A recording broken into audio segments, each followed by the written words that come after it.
شروع اللہ کا نام لے کر جو بڑا مہربان نہایت رحم والا ہے۔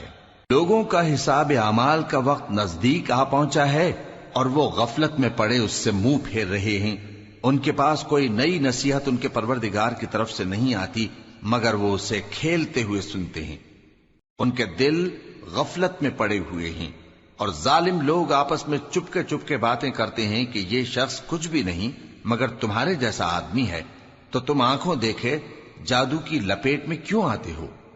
پیغمبر صلی اللہ علیہ وآلہ وسلم نے کہا کہ جو بات آسمان اور زمین میں کہی جاتی ہے میرا پروردگار اسے جانتا ہے اور وہ سننے والا ہے، جاننے والا ہے۔ بلکہ ظالم کہنے لگے کہ یہ قرآن پریشان باتیں ہیں جو خواب میں دیکھ لی ہیں، نہیں بلکہ اس نے اس کو اپنی طرف سے بنا لیا ہے، نہیں بلکہ یہ ایک شاعر ہے۔ تو جیسے پہلے پیغمبر نشانیاں دے کر